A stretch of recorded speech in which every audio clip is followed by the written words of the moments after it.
Breaking news, Viking Nation. The first revelation is about to expose the hidden chaos brewing inside our special teams unit, and it's getting weirder by the minute.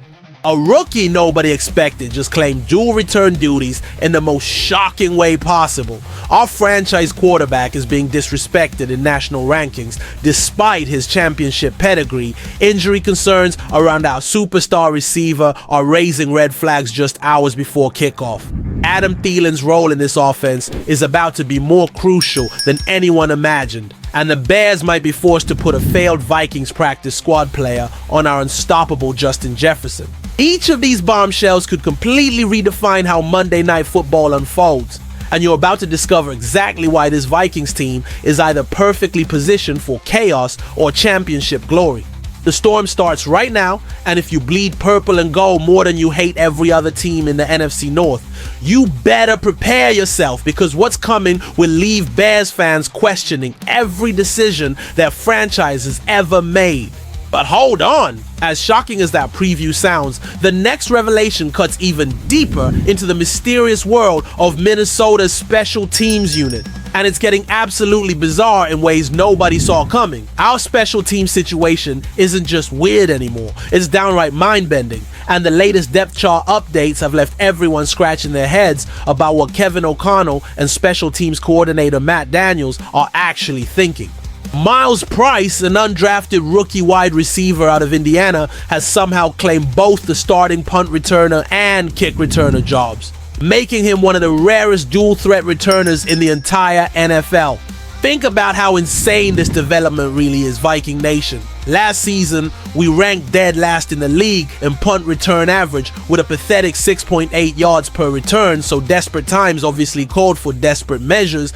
But Price hasn't returned kicks since his freshman year at Texas Tech, and now he's suddenly trusted with both of the most dangerous jobs in football? Matt Daniels is betting everything on this kid, saying he has that running back feel and sneaky tackle breaker ability that could transform our return game overnight. The truly mind-boggling part is that Ty Chandler, who actually handled kick returns last season, is still on the roster, but has been completely buried behind this unproven rookie. Even more shocking, the Vikings list Adam Thielen as the backup punt returner, despite the fact that he hasn't fielded a punt in nearly a decade. Are we witnessing some next-level strategy that nobody understands yet? Or is this a best of the worst scenario where our coaches are just hoping Price doesn't fumble his way into NFL infamy? The special teams chaos doesn't stop there either. We're running it back with Ryan Wright as our punter, not because he's good at punting, his 40.6 yard net average ranks 24th in the NFL, but because rookie Oscar Chapman couldn't handle holding duties for Will Reichard. So we're sacrificing 10 plus yards per punt just to avoid shanked field goals, which tells you everything about how little confidence this organization has in their specialists.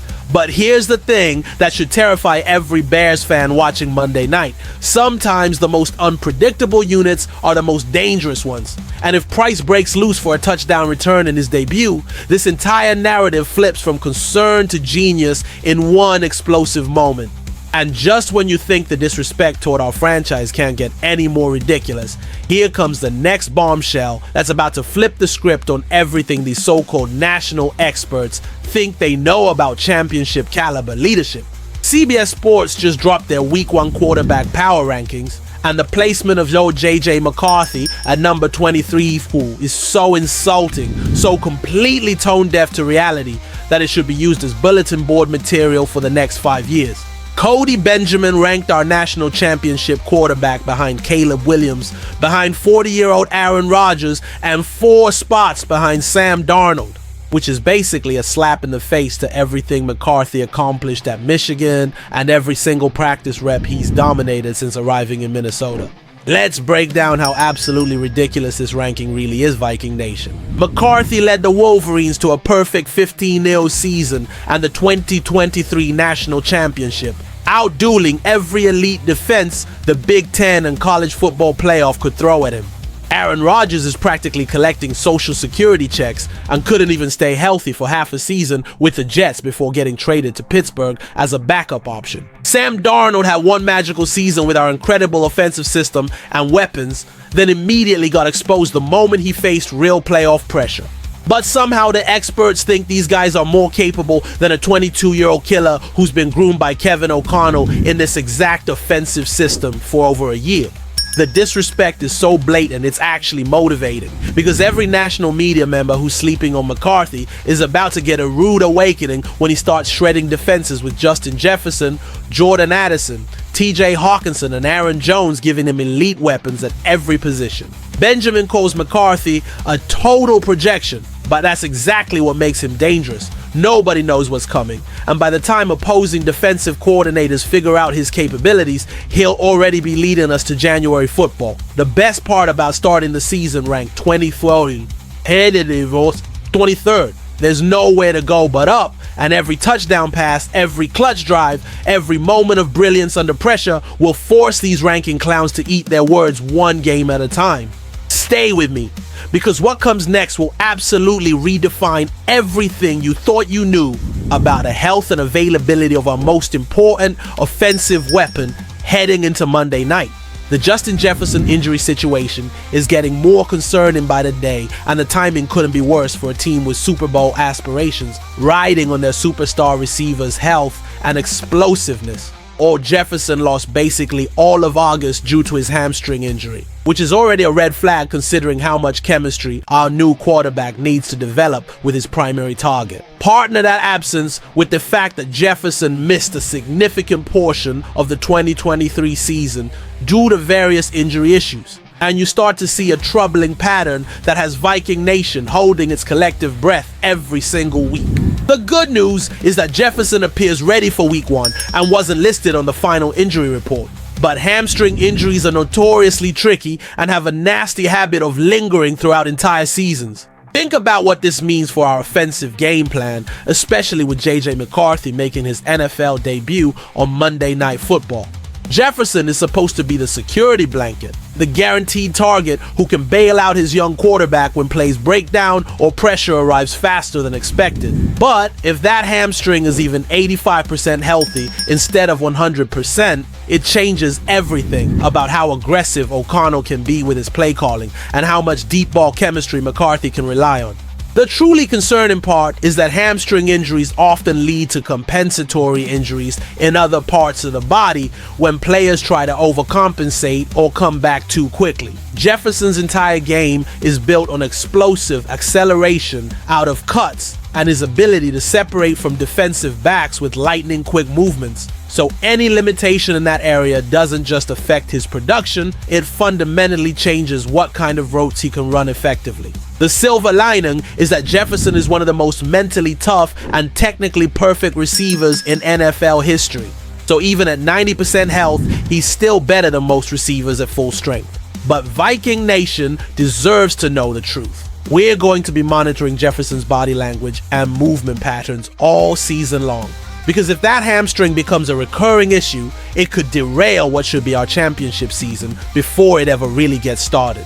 But that's not the only fire burning inside this franchise. The next revelation is even more explosive because it involves the homecoming story that could become the secret weapon nobody saw coming in our quest for offensive perfection. Adam Thielen's role in this Vikings offense is about to be more crucial than anyone imagined, and his fit within Kevin O'Connell's system might be the difference between a good season and a historic one.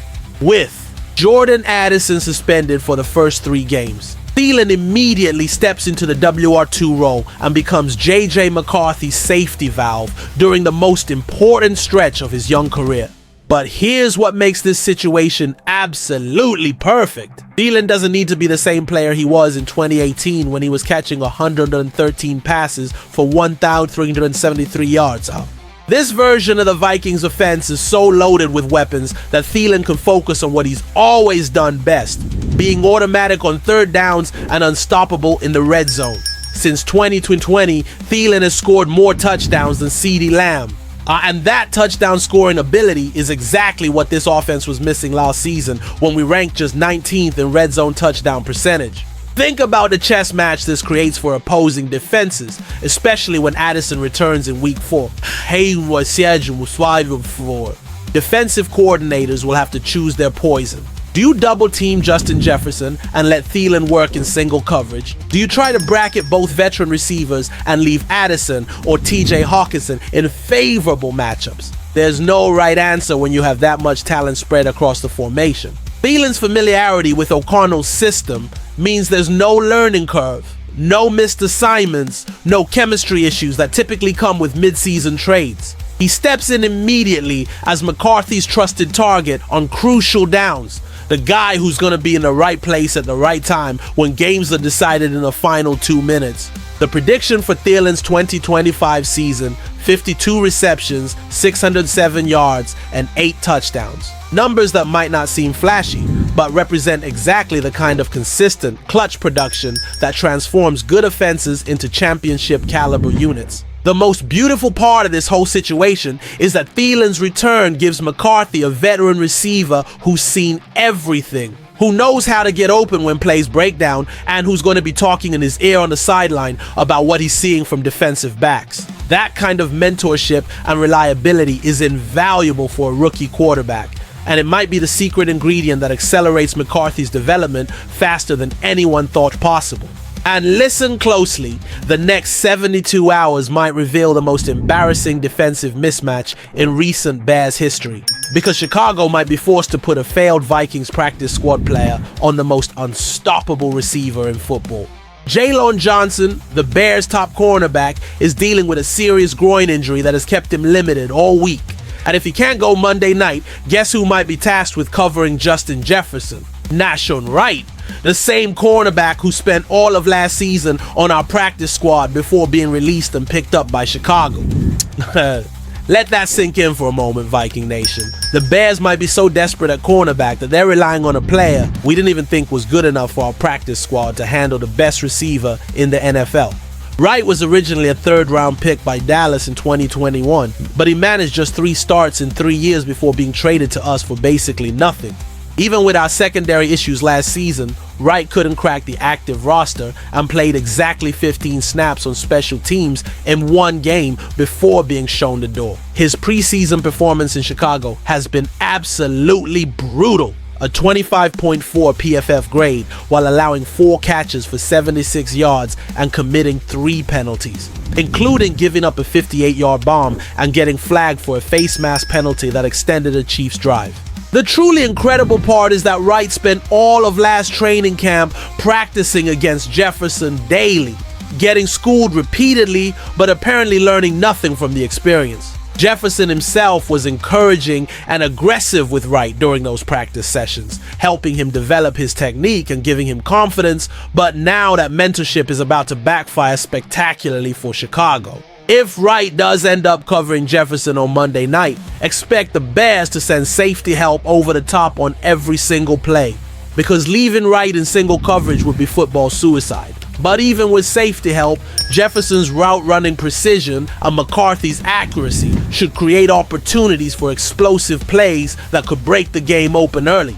The most hilarious part of this potential matchup is that Wright recently said practicing against Jefferson convinced him he belongs in this league and can play at this level. Well, Monday night will be the ultimate test of that confidence, because there's a massive difference between getting beat in practice and getting torched on Monday Night Football in front of 20 million viewers. If Jefferson drops 150 yards and 2 touchdowns on Wright, it'll be the most visible example of why some players end up on practice squads while others become all-pro superstars. And if this week felt like a roller coaster of emotions and revelations, what's coming Monday night could be the explosion that announces to the entire football world that the Minnesota Vikings aren't just ready to compete. We're ready to dominate every aspect of the game in ways that will leave opposing teams questioning their own championship aspirations. Everything we've discussed today, from Miles Price potentially breaking loose for game-changing return touchdowns to JJ McCarthy proving every national expert wrong with his poise and precision, from Justin Jefferson's health questions being answered with explosive performances to Adam Thielen's clutch veteran presence providing the perfect safety net, and even the possibility of watching Chicago's secondary get torched by receivers they couldn't even afford to keep on practice squads. All of it points to one unavoidable conclusion. This Vikings team has been building towards something special, and Monday night In Chicago is just the beginning of a season that could rewrite the history books. The beauty of starting the season with so many question marks and so much national disrespect is that every answer we provide on the field will be that much more satisfying and that much more devastating to our doubters. When Price returns a punt for a touchdown, when McCarthy throws his first NFL touchdown pass to Jefferson, when Thielen scores in the red zone, when our defense forces turnovers against the Bears offense,